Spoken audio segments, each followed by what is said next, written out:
All right. Let me do a little quick assessment here. So I need everybody. I played football in college. My name is Javed Morgan. I played football in college, and in football we had a nice chant that we used to do. So I know everybody been sitting down for a while. So when I say I feel, you say great. I say great, you say I feel. Everybody got it? Yep. I feel great. Great. I feel great. I feel great. I already talk about it. I like that. All right, so give you guys a little bit about me. I'm going to be talking to you guys today about dreams, how to set your dreams and goals, and how to accomplish them as well. And I'll also be sharing with you how to get out of debt. A little bit about me. I'm originally from Jamaica, born and raised. I spent the first 11 and a half years in Jamaica. Grew up very poor. My dad has a 5th grade education. My mom has an 8th grade education. When I was about 16, as I moved here to the States, I was 11 years old when I moved here to the States. And around 16, I graduated from Militant High School. But in the 10th grade, I had a situation. I was playing basketball. Across my house, there's a nice court that used to be there. So we used to put up a basketball hoop, and we used to play basketball. So one day I was playing basketball, and I had a gentleman that came up to me, and he had a stack of all $100 bills. And at that time, you know, because I grew up poor, I looked at the $100 bills, and I was like, man, that look nice. I said, where you get that from, man? He said, man, let's go make some money, man. I said, ooh. I said, what you do? He said, don't worry about that. Let's go make some money. At that time, I was playing football here in high school. And I said, nah, man, I'm good. I'm playing football. I'm going to make it to the league. He came back the next day, 2 stacks. I said, man, you balling. He said, yeah, man, let's go make some quick money. I said, I don't know about that, man. I'm going to make it to the league. I'm playing football. He came back the next day, 2 more stacks. I couldn't believe it. I'm like, bro, where you get all this money from? And that same guy has been in and out of the penitentiary on multiple occasions for selling drugs. I say that to say, back in high school, I made a decision of where I wanted to be in life and what I would need to do in order to get there. So I'm going to share some of those things with you guys. Fair enough? Yeah.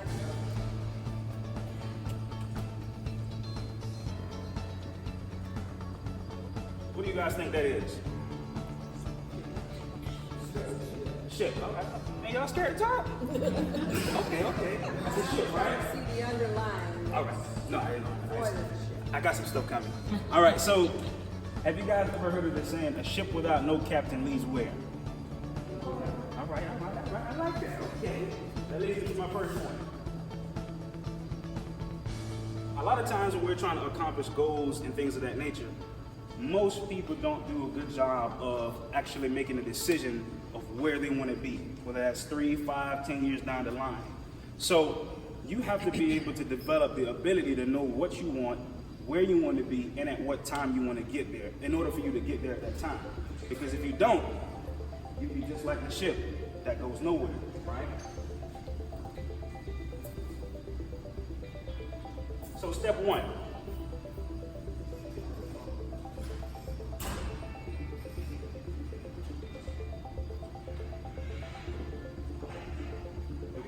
Is make a decision. When I was 16 and that gentleman came to me, and he said to me, do I want to make some quick money? I had already made it up in my mind, I was going to go to college, and I was going to play ball, and I was going to make it to the NFL. Fortunately, I had a bad injury that kind of set me on the sidelines. So when he came to me, and he offered me the ability to go make money selling drugs, that didn't appeal to me because I had one decision in my mind of what I wanted to accomplish. So what does that mean for you guys that want to accomplish goals financially, personally, and things of that nature? You're going to have detractions in life, right? Family member may pass away, you might have some health issues that come upon you unexpectedly. With that being said, you still have to know, regardless of what's going on in your life and regardless of how it's impacting you, you still got to know that end goal of what you want in life, right?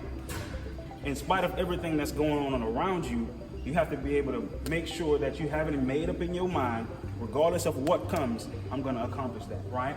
Oftentimes, what I see happens with people is they become a jack of all trades, and they become a master of none. They got their hand in everything, and that's why most people never actually accomplish what they desire to accomplish in life. For me, when I was playing football here at Militant, I worked out in the evening by myself a lot of times. You know, when everybody would leave the practice facilities, everybody would go home, I stayed till like 7:30 sometimes, running, doing drills. So for you guys, right? You want to accomplish that financial goal or the personal goal. What does that mean for you? Sometimes when everybody else is partying, going to the club, hanging out with friends, you're gonna have to spend that extra time working on your craft, honing your skill, right? If you have a speaking gig that you want, if you want to accomplish that, right? Say you were speaking, you're developing your speaking career, and you want to get into that field, you're gonna have to take some time to make sure that you develop your skill, how to talk to people effectively, how to communicate what you're trying to get and accomplish. You know, you may need help. So for you have to put that extra time in because most people are not gonna do those things. And that's what's gonna put you ahead of the curve. Everybody fair enough? Next thing.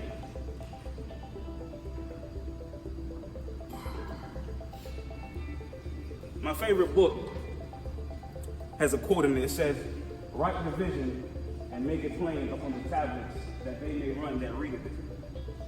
One of the things that I have done is write stuff down. So if you have a goal that you want to accomplish, put it on a piece of paper, right? And visit that paper on a day-to-day basis, morning when you wake up and in the evening when you go to bed. What does that do when you write it down? It activates the subconscious mind. You know, I'm a faith guy and I believe in God. Some people call it the universe, whatever it is for you. When you write stuff down on paper, it activates that. It gives you skills, it gives you actual abilities that you never know you had, right? But if you don't write it down, what it actually does, it kills your creative mindset. It kills your creative abilities. And so writing it down for you, it helps you to actually activate those things subliminally and unconsciously. So it's very important that you do that, right? So for instance, let's say you have a financial goal. You want to save a certain amount of money. Writing it down for you now helps you to start creating different ways to get extra money, right? Your mind becomes more creative once you're doing that. So without you writing it, now you're going to be saying, man, how I'm going to get this? I don't know how I'm going to pay this bill off. Your mind went dead on you. Make sense? All right.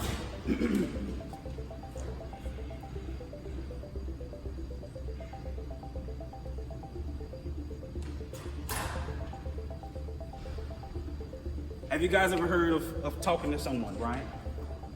And when you talk to someone, what does that normally do for you guys? What do you think? Thank you. When you share your goals with someone, it holds accountability to a high standard. Because now when you haven't accomplished certain things on certain time frames, that person comes, what's your name, Dan? Marta. Marta. I mean, you had told me you was going to do this. Marta would be like, did tell you that. Why you do what? You forgot to.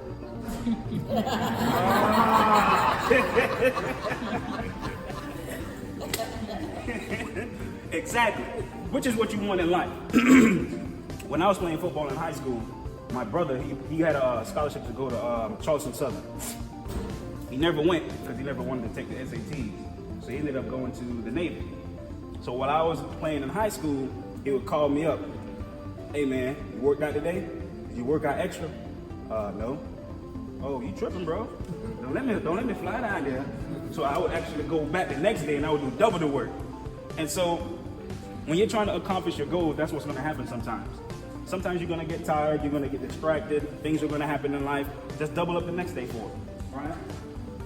And so that's what that does. Sharing your goals with someone actually holds you accountable.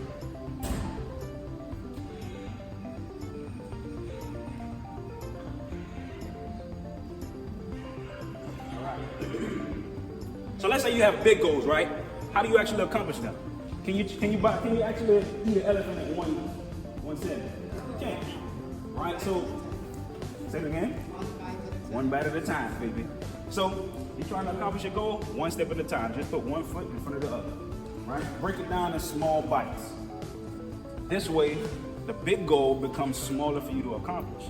So let's say, for instance, if you want to lose weight and you have a target weight that you want to get to. Let's say you want to get to 185.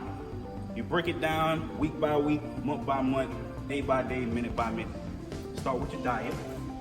You say, okay, I'm gonna eat this much. Next day, I'm gonna walk a mile. Right? Next day, I'm gonna walk 2 miles.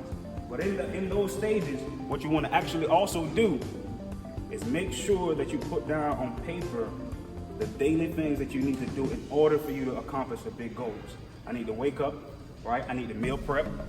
I need to make sure I'm buying chicken. All those small things that you need to do that will help you accomplish the big goal. Because if you don't do those small things in between, accomplishing the big goal at the end of the day, losing the weight, it's very unlikely that you actually do it. Fair enough?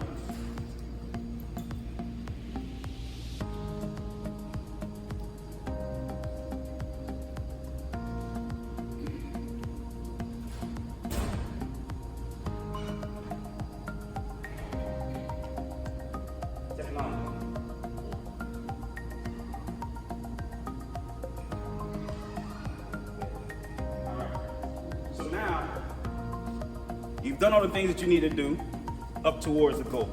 You've written everything down on paper. You've shared your goals with a friend, right? You wrote the small, minute goals down and the things you need to do, your daily steps.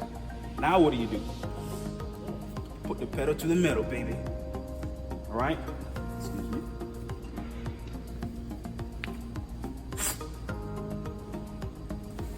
Action. One of my favorite books says action has no season. Right? I remember when I was playing ball and I got to college and I got hurt. I didn't know till this day, I can't figure out when or how I got hurt. I just knew my back was killing me. I had a herniated disc. And while I was recovering, my back would hurt me so much it started affecting my sciatic nerves in my leg. And I told my coach and my strength and conditioning coach, I was like, man, I ain't working out today, man. The pain is it's unbearable. I ain't doing this, I'm done. She said, if you don't do it now, it's gonna get worse. So what does that mean? It don't matter what's happening, your goals are of the utmost importance.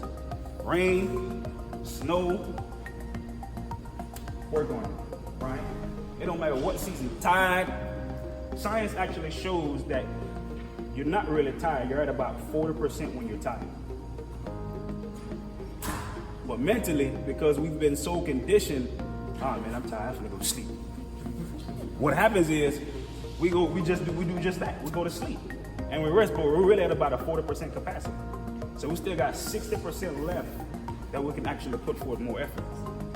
So that's what's gonna happen in society, right? Everyone is gonna tell you, you can't do it, you're not smart enough, right? You don't have what it takes. I remember when I struggled to read all the way up to the 8th grade. My parents left me when I was in the 2nd grade in Jamaica, and they moved to the States to help us to try to create a better life. And because of depression and things of that nature, you know, my reading failed. And I didn't learn how to read. I retaught myself in the 8th grade by using a dictionary. I literally read half the dictionary, and also used the internet at that time to reteach myself how to pronounce words. So why am I sharing this story? There's going to become a time in your life when you're trying to accomplish your goals and your dreams and your visions that you have for your life. You're going to have to leave everybody alone. And you're going to have to isolate yourself in order for you to accomplish your goals. Right? If you don't do that, it's going to be very unlikely that you accomplish that. And that's what I did. In the 8th grade, I ain't talking to nobody. I just went home, read the dictionary, went home, got on Google, used a little speaker thing, hit the little speaker thing, and pronounced the words. I said, oh, that's what that means. But I had one instance that actually sparked the energy for me to actually reteach myself how to read. I was in the 7th grade. I had this nice young lady that I like. I forget her name. Her name was Ariel Butler. And I like Ariel. I had a little nice crush on her from the 6th grade. So I said, I'm gonna be man enough, to talk to her. And I approached her. And the way that I approached her was, I wrote a letter. Now, me being me, I couldn't spell that good either. So I had a couple misspelled words. So me and my buddy named Eric we were in art class one day. And before going to actual chorus class, which was the next period, me, him, and Ariel would be in, me and him had finished a big Hulk painting. And that actual painting is still there at Rogers Middle School. And we did a signature on the back of it. Great picture. So me and him going to chorus together, we walking. He said, hey man, let's go sit behind Ariel then. So we sneaked up right behind him, sat down. She didn't know I was behind her. So me and my buddy sat down, and then I heard her. She was like, right here. He said, girl, guess who wrote me a letter? Christina said, who? She said, girl, Janet wrote me a letter. Girl, he can't spell beautiful. Girl, he don't know how to, I don't want no dumb cat for no husband. I said, And I heard this, my heart went crushed. I said, man, I went through all this effort to write you this letter, express my feelings.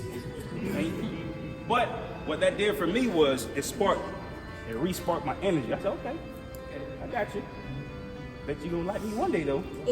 So next year, I re-talked myself out of it. Fast forward to 2019, I started 2 businesses, one in the financial arena, and also I started a restaurant as well. Graduated from the University of Central Florida, right? I graduated Militant with a 2.4 GPA. I went to ACC, got my 2-year. Actually had a scholarship to go to Methodist University, private institution in North Carolina. I said, nah, that's private, it's too much money. Come back home, that 25% was like, woo. I did the math on it and I was like, boy, oh boy, nah, I'm good, I'm gonna stay home. So I stayed home, I worked out for 2 years by myself. I would come to the gym sometime here to work out with the football team, and I had one guy, his name was Richard. He said, bro, why you working out? Your days of football is done. I said, oh really? Fast forward 2011, I walked on that UCF, I clocked at a 4.4. If everybody familiar with the 40-yard dash, I clocked at a 4.4. 2 years off, by myself, worked out. So when you want to accomplish your goals, sometimes you're going to have to lock everybody out for a period of time. Science and study shows whatever field you're in, if you read a book on that subject, that field, 1 book a month, in 5 years you'll be one of the top 5% experts in that field. So that's what I did. So I'm going to share with you guys a little bit of finance stuff, right? How to get out of debt.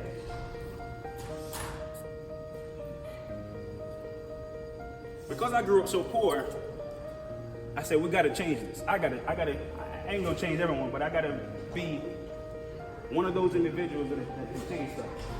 I guess I went too far.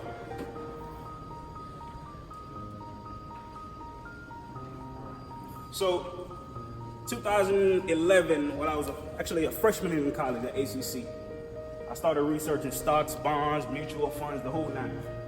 And most people at that age, 18, not really looking at that information. So I started doing everything on my own, and at the end I'm gonna share a nugget with you guys what I learned during that stage. And so, what do you guys think is the #1 debt in America? Credit card, close. Student loans. What do you guys think the average student loan is? 60,000? 60,000? Depends on where you go. True. And it's actually about almost 40 grand. Average student loan debt. However, one of my colleagues, he works for the government in a student loan facility. And he says out of 100 and about 60 plus calls he takes per day, the average student loan debt he's been there for about a year and a half. 68 grand. What type of effect do you think that has on people? Depressing. He shared a story with me about one of the calls he took, which was an elderly lady. She was 68 years old. And she had a whopping 100 grand left in student loan debt. Her exact words to him was, I can't wait to die. So debt can be very crippling to most individuals if you're not managing it right. So I want to share with you guys some tips and some tricks how to get out of debt. Right? First, list all your debts. And you want to list them from the highest interest rate to the lowest. Why do you think you want to list them from the highest interest rate to the lowest? Okay, amen. Why you want to attack it first? It's costing you the most. Yeah, costing you the most. And so you have some pundits that would say, oh, attack the highest balance. Yeah, the highest balance might have the lowest interest rate. So again, attack the highest interest rate, then go down. All right? Second thing you want to do, back to those goals. Set a time frame, set a goal. Let's say you got 20 grand in debt, right? Overall. And you say, okay, I got 20 grand. Well, set a goal. When do you want to have that debt paid off? When do you want to clear it? How much you're going to put towards that debt, and how aggressive you're going to be towards it. Because a lot of times what's happening in today's world, most people are paying the minimum. And the nugget I share at the end of the day is going to really help you guys to see why paying the minimum when your debts is not really great. Unfortunately, most people can only afford to pay the minimum. Why? Because most people buy things to impress people that don't really work. Talk to me. There's no return on their investment. Most people try to keep up with the Joneses, but most folks don't know Mr. Jones and Mrs. Jones may be the millionaire next door. Or they're drowning in debt too. Could be. Number 3, again, start paying off the balance with the highest to lowest APR. Right? Number 4, trade in big items. In the African American community, for instance, we purchase more luxury items than any other ethnic groups. We buy more Mercedes, we buy more Lexuses, we buy more BMWs than any other ethnic group. But here is the bad part to that. We don't make as much as any other ethnic group. There's nothing wrong with the car now. It's the way that we go about it. See, everyone else, what they do is they use assets to purchase luxury vehicles. So it's nothing wrong with the luxury vehicle in itself. It's the way that most African Americans go about it. So in general speaking terms, when you have a luxury item or a big ticket item, could be a car, things of that nature. Not saying you have to do it, but just as an idea, let's say that car, for instance, is 18 grand, right? And you trade it in, you can get something for 10. Use the extra cash, pay down the debt. It's an option. Most people don't use it, but it's a great option that you could use. So just an idea there.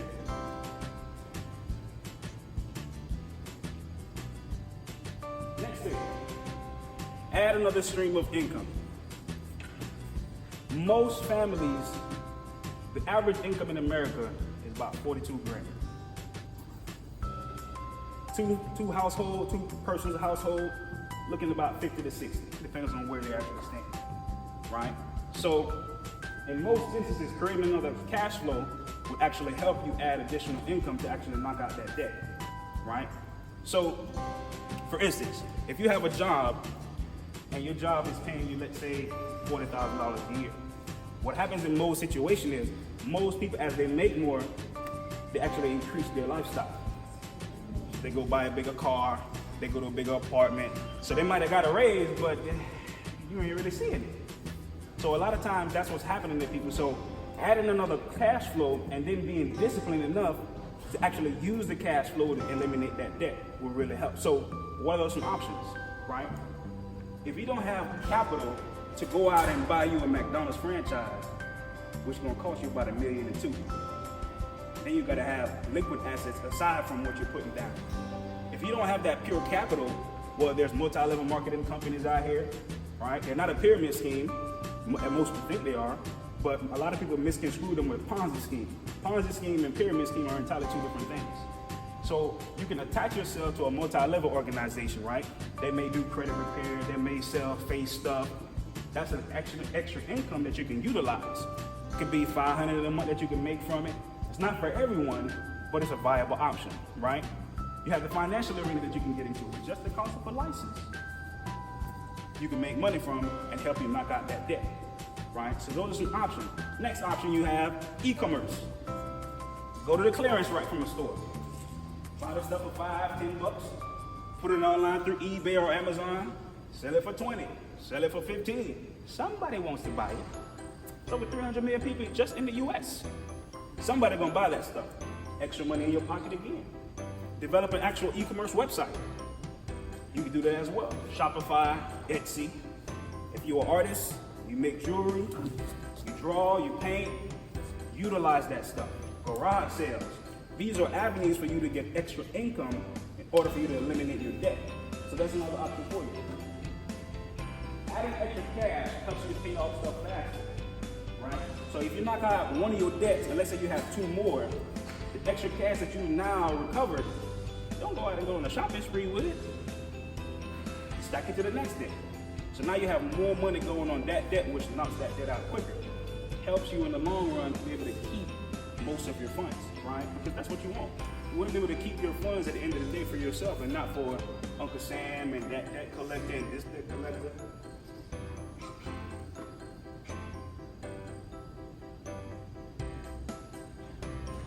my bonus. Albert Einstein says compound interest is the eighth wonder of the world. He who understands it, he who doesn't. So, does anybody know the actual language of money? There's a language to it. Show of hands, anybody that knows it? Talk to me now. That's the language of money. And I'm going to share with you guys how most people are being hoodwinked, and that rule is being used to work against them. For instance, let's say you go to the car lot, and the car dealer guy comes up to you and says, hey, what's your name for that? Lori? I said, Lori, you got excellent credit, girl. Let me give you this nice $30,000 car right there. And you said, ooh, low interest, right? I said, yeah. He gave it to you for about 60 months. And you make the minimum payment.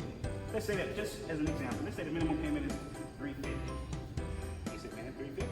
Okay. Got light bill, cable bill, water bill, mortgage. I can do $350. And you do that for 60 months. You've now paid almost what? At the end of the day, because of interest, you pay close to about 40 grand, sometimes 50, for a $30,000 car. That's the rule of 72 working against you. Or, most people love this one. You get a little water. You go to the mortgage or the bank, and the bank say, what's your name, sir? Dennis. Hey, Dennis, let me give you this nice $250,000 house, 4% interest. And you say, ooh, I've been wanting a house for a long time. Let me get that. And you say, Dennis, if I give it to you for 30 years,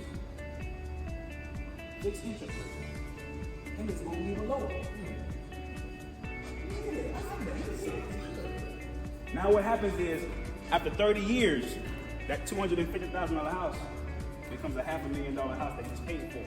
What's the likelihood that you can sell the house for $500,000? But then they tell him, I'm staying in the house for 30 years, and then they say, man, I ain't going nowhere. I'm staying here for 30 years. And if I die, my kids gonna get it. And what the kids do when they get the house? Do they get 500 grand for it? Let me ask you guys this, who won that money game? You or the mortgage company? Or this one here. You know, what's your name, sir? Kelly. Kelly? Yes, sir. Kelly, got a nice credit card here, sir. You got a nice 17% to it. You know, your credit, I ain't saying this is you. You know, your credit ain't all that good, Kels. We get you this 17%, which is the average credit card interest rate in America. You say, man, I need to build my credit. Anybody got a calculator? Calculator on your phone. This is money language now. This is a little bonus. I want you to divide 72 by 17. Tell me what you get.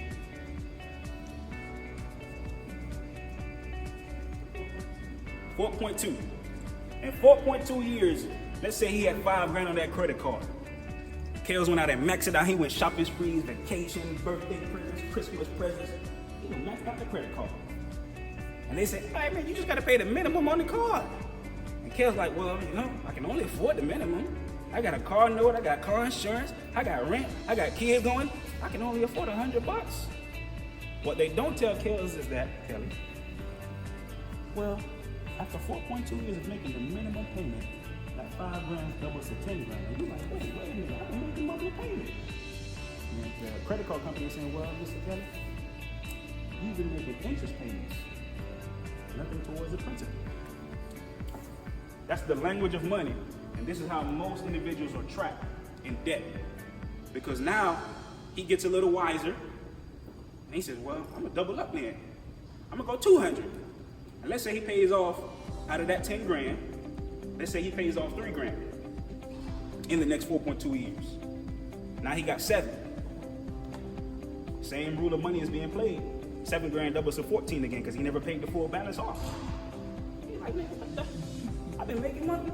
It's the same scenario happening to almost every American in the United States. So this is the language of money.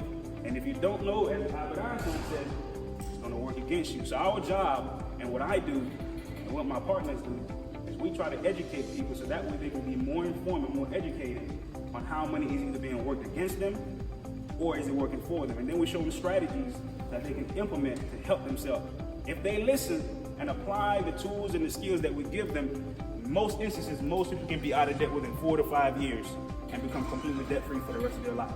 So, any questions, comments that I have from anyone? No questions? Right. Yes, sir. The name of your company, or are you able to just tell us what it is? Yes. So we're under the company of Youve. Youve is a financial literacy company, and we're called the actual How Money Works company, right? That's the insurance side. For the broker-dealer, we work with Transamerica, we work with Nationwide, we work with Pac Life, Prudential, Voya, Fidelity, you name it, we have the ability to work with anyone. So we're like pretty much, you ever go to a boutique? What we do for clients is we're able to tailor-make products that fits the client's specific need. So we're not a one-size-fits-all. So if Laura comes to me and Laura is looking for X, Y, and Z, and Laura is looking for X, Y, and Z, what we do is we go and shop to see what product fits Laura's needs and wants. So we don't just have one company that we have to push her in to a specific product, right? We're able to go and sit down with everyday Americans. We can help you if you got 100 million. We can help you if you only got $10 a month to save. Our job is to first educate you. Then we allow you to make your decision based on what you want to accomplish. Yes, ma'am. Yes, I'm going to give you my website. My website has a ton of videos that you can see and look over, and also has a quiz on there as well. It's called a financial literacy quiz. It's only 5 questions. Website, I give you my business cards as well, so you guys can see.